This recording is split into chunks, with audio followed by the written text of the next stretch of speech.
Good morning students, आप हैं PSIR nation पर अंजलि मेहरा दिस साइड। तो स्टूडेंट्स, पिछली वीडियो में हम लोगों ने डिस्कस कर लिया था कि किस तरीके से हमारे अंकल सैम छा गए हैं, सिर्फ नाम ही काफ़ी है वाली स्थितियां उत्पन्न हो चुकी हैं, पूरे तरीके से अपना डोमिनेशन बना लिया है, ना सिर्फ इंडिया पर but all over the world. तो आज हम चलते हैं थोड़ा सा आगे। आज हम पढ़ने वाले हैं यूएनओ कैसे अस्तित्व में आई, क्या काम करती है, कैसे काम करती है, कब काम करती है, ये सब हम आज डिस्कस करेंगे। वीडियो शुरू करने से पहले मैं आप लोगों से कह दूं कि वीडियो को लाइक, शेयर और सब्सक्राइब ज़रूर कर दिया कीजिए। बेल आइकन को ज़रूर प्रेस करें ताकि इसकी नोटिफिकेशन जो भी लेटेस्ट अपडेट हो वो आप तक पहुंच सके। तो स्टूडेंट्स देखिए, यूएनओ क्या है। यूएनओ एक अंतर्राष्ट्रीय संस्था है। पहला क्वेश्चन तो यहीं से शुरू हो जाता है। ये एक अंतर्राष्ट्रीय संस्था है जो कि सबके लिए काम करती है और निष्पक्षता के साथ काम करती है। यहाँ कोई फेवरेटिज्म नहीं होता है कि नहीं ये सही है, ये अच्छा है, ये मेरा फेवरेट है तो ये सही है, ऐसा कुछ नहीं। यहाँ कोई भी फेवरेटिज्म नहीं चल रहा होता है। ठीक है, निष्पक्षता एक वर्ड यूज़ किया जाता है इसके लिए। ठीक है, तो देखिए, पहले मैं आपको ज़रा इसकी हिस्ट्री बता देती हूँ, क्योंकि किसी भी संस्था की हिस्ट्री जानना बहुत ज़्यादा ज़रूरी होता है। इससे ना सिर्फ आप लोगों में उस चीज़ को लेके समझ पैदा होती है बल्कि इंटरेस्ट आता है। तो देखिए, जब हमारा फर्स्ट वर्ल्ड वॉर शुरू हुआ था, आप लोगों को भी पता है 1914 में शुरू हुआ था। उस वक्त क्या था ना कि ये ज़रूरत समझी जा रही थी कि हाँ, एक ऐसी ऑर्गेनाइजेशन होनी चाहिए जो कि निष्पक्षता के साथ काम करे, शांति के लिए काम करे, क्योंकि उस वक्त हमारे वर्ल्ड को शांति की बहुत ज़्यादा ज़रूरत थी, क्योंकि युद्ध पे युद्ध हो रहे थे। विनाश बहुत ज़्यादा होता है युद्धों से, आप लोगों को भी पता है। आपकी जितनी भी प्रोग्रेस होती है वो बहुत बहुत साल पीछे हो जाती है, और इतने विकास जो आप लोगों ने किया होता है वो पीछे आ जाता है। तभी आज का जो मॉडर्न वर्ल्ड है वो युद्ध से डरता है, किसी भी तरीके का युद्ध, चाहे वो कैसा भी क्यों ना हो, वो ऑटोमिक हो या कैसा भी हो। हर देश युद्ध से डरता है, हर देश युद्ध से पीछे होना चाहता है। वो इसीलिए क्योंकि वो नहीं चाहते हैं कि इतनी प्रोग्रेस जो उन्होंने अभी तक की कमाई वो खराब हो जाए। बिल्कुल ये स्थितियाँ कुछ टाइम पहले भी थी, 1914 में थी, जब हमारा वर्ल्ड वॉर 1 शुरू हुआ। विनाश बहुत तगड़े लेवल पे हुआ था, जान और माल की बहुत ज़्यादा हानि होती है। तो हर किसी को लग रहा था कि एक ऐसी संस्था होनी चाहिए जो कि निष्पक्षता से काम करे, शांति के लिए काम करे। हमें ये ज़रूरत महसूस हो ही रही थी कि स्थितियाँ बन गई सेकंड वर्ल्ड वॉर वाली। ये बिल्कुल वैसा ही होता है जैसे फॉर एग्जांपल मैं आपको बताती हूँ कि हमारा एक फ़ोन होता है ना, वो मर मर के जब चल रहा होता है कभी उसका ऑडियो काम नहीं कर रहा है, कभी उसका माइक काम नहीं कर रहा है, कभी वीडियो नहीं चल रहा है, तो हम लोग सोच रहे होते हैं नहीं नहीं यार अभी रुक जाते हैं, अभी इतना खर्चा कौन करेगा, अभी रुकते हैं देखते हैं। और ऐसा करते करते स्थितियाँ और ख़राब होती हैं और वो फ़ोन ही ख़राब हो जाता है। ये बिल्कुल वैसी वाली स्थिति थी। हम सोच ही रहे थे, समझ ही रहे थे, इतने में सेकंड वर्ल्ड वॉर वाली स्थितियाँ उत्पन्न हो जाती हैं और फिर से जान और माल का बहुत तगड़े लेवल पे विनाश होता है, हानि होती है बहुत ज़्यादा। तो यहाँ पर आप लोगों ने सुना होगा पेरिस सबमिट के बारे में। पेरिस सबमिट जो कि हुआ था 10 जनवरी 1920 को। पेरिस सबमिट में ये लीग ऑफ नेशन द्वारा ये सोचा जा रहा था कि हाँ, एक ऐसी संस्था को हम इंट्रोड्यूस कर सकते हैं, कर रहे हैं, कर पाएंगे। ये सब विचार अभी चल ही रहे थे और सेकेंड वर्ल्ड वॉर वाली स्थितियाँ उत्पन्न हो जाती हैं। सेकेंड वर्ल्ड वॉर की स्थितियाँ हुई, बहुत ज़्यादा विनाश फिर से हो गया। उस वक्त ये सोचा गया कि हाँ, एक ऐसी संस्था को सख्ती से लागू करना है, कर देना चाहिए, this is the time, this is the correct time. उस वक्त अस्तित्व में आता है हमारा यूएनओ 24 अक्टूबर 1945 को। 24 अक्टूबर 1945 को राष्ट्र दिवस के नाम से भी मनाया जाता है। ये क्वेश्चन भी बार बार आता है। अब यहाँ क्वेश्चन ये आता है कि हमारे इंडिया कब शामिल हुए थे, ये क्वेश्चन भी बार बार आता है। तो हमारे इंडिया हुए थे 30 अक्टूबर 1945 को शामिल। उन्होंने हस्ताक्षर इसी दिन को किया था।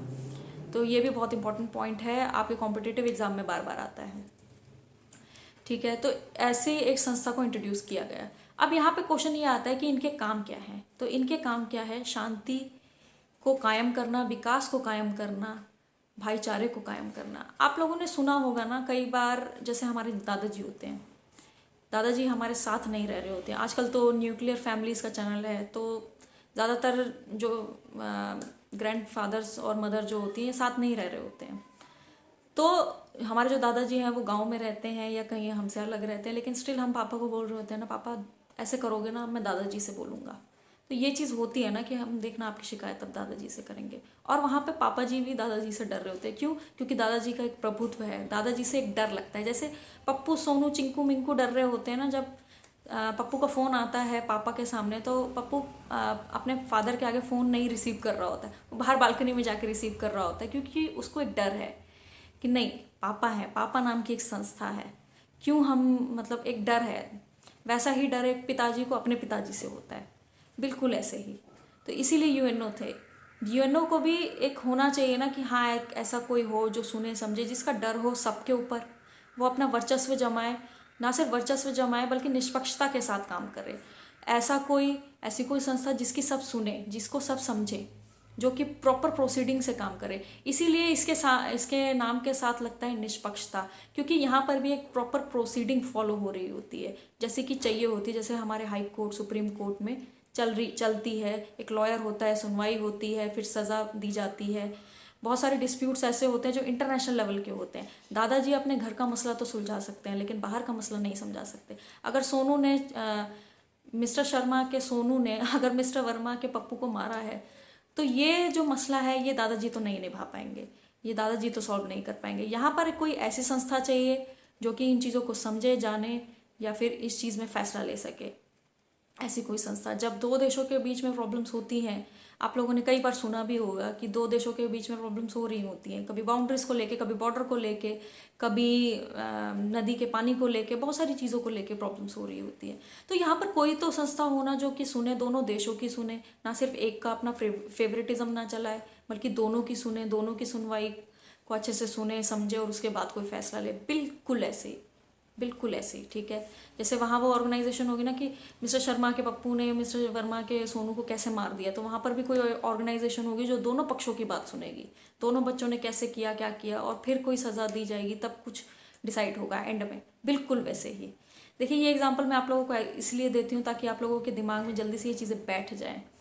डे टू डे लाइफ से अगर आप किसी भी चीज़ को कनेक्ट कर देंगे तो आपको समझ में जल्दी आएगा, आप वहाँ एक्सप्लेन बेटर तरीके से कर पाएंगे। और ये जो सारा खेल होता है, ये सारा खेल एक्सप्लेनेशन का होता है। आप कितने अच्छे तरीके से अपने आप को एक्सप्लेन कर पाते हैं, कर पा रहे हैं, क्योंकि एग्जामिनर आपको पर्सनली नहीं जानता है, वो आपको आपके शब्दों से ही जज करेगा। और यहाँ पे आपको अपने शब्द और बिल्कुल क्लैरिटी लेके चलना है, बिल्कुल ऐसे ही, ठीक है। तो आई होप आप लोगों का जो ये क्वेश्चन होता है कि हमें यूएनओ की क्यों ज़रूरत थी, तो ये थोड़ा हद तक आप लोगों को समझ में आया, क्योंकि बच्चे बहुत ज़्यादा कंफ्यूज हो रहे होते हैं। उनका क्वेश्चन ही ये होता है कि मैम हमारे पास तो सब कुछ था, हमारे पास पंचायत थी, हमारे पास सुप्रीम कोर्ट था, हाई कोर्ट था, डिस्ट्रिक्ट कोर्ट था, तो यूएनओ की ज़रूरत क्यों थी। तो जब हमें ग्रास रूट लेवल पे पंचायत की ज़रूरत को हमने समझा, हमने आधार पर जब ये कर दिया, पंचायत को इंट्रोड्यूस कर दिया, तो क्या हमें शीर्ष में ज़रूरत नहीं थी, हमें बिल्कुल अपर लेवल पे ज़रूरत नहीं थी, इंटरनेशनल लेवल पे ज़रूरत नहीं थी? बिल्कुल थी, इसीलिए इंट्रोड्यूस किया गया था यूएनओ को, ठीक है। तो यूएनओ का काम क्या होता है? शांति, विकास, भाईचारा को बनाए रखना, युद्ध की स्थितियां बिल्कुल भी पैदा नहीं होने देना, ये यूएनओ का काम है। क्योंकि युद्ध से आजकल सब डरते हैं, कोई नहीं चाहता है कि उनकी इतनी प्रोग्रेस मिट्टी में मिल जाए। बिल्कुल ऐसे ही यूएनओ काम कब करता है? यूएनओ का जो पूरी प्रोसीडिंग जो होती है वो होती है सितंबर मंथ में हर साल। यूएनओ को अस्तित्व में आए हुए 75 साल हो चुके हैं, ठीक है। सितंबर मंथ में इसकी पूरी प्रोसीडिंग शुरू हो जाती है। तो कब होता है, इसका भी आंसर आपको मिल गया है।